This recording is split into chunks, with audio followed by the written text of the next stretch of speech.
বাংলাদেশি পণ্যের উপর যুক্তরাষ্ট্র জিএসপি পুনর্বহাল করতে চায় বলে পররাষ্ট্রমন্ত্রী যে বক্তব্য দিয়েছেন তা নাকচ করে দিয়েছেন মার্কিন স্টেট ডিপার্টমেন্টের মুখপাত্র ম্যাথিউ মিলার। তিনি বলেছেন, বাংলাদেশি পণ্যের উপর যুক্তরাষ্ট্রের জিএসপি সুবিধা পুনর্বহালের ঘোষণা সম্পর্কে তার কিছু জানা নেই।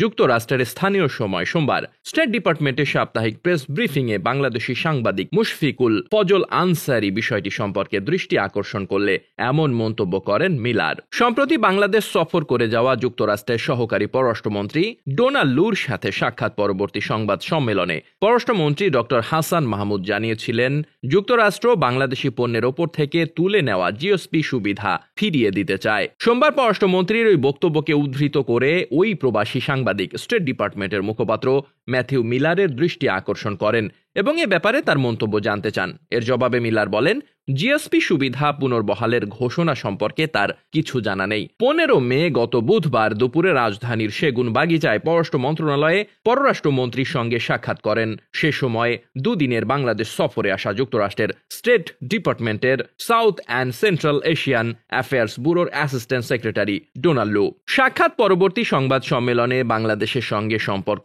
আরও এগিয়ে নিতে মার্কিন সহকারী পররাষ্ট্রমন্ত্রী ডোনাল্ড লুর সঙ্গে আলোচনা অত্যন্ত ফলপ্রসূ হয়েছে বলে জানান পররাষ্ট্রমন্ত্রী ডক্টর হাসান মাহমুদ। তিনি বলেন, ডোনাল্ড লু বলেছেন, আগে যে জিএসপি সুবিধা পেতাম সেটি তারা ফিরিয়ে দিতে চায়। সেজন্য আমাদের লেবার পলিসিটা একটু রিভিউ করতে হবে।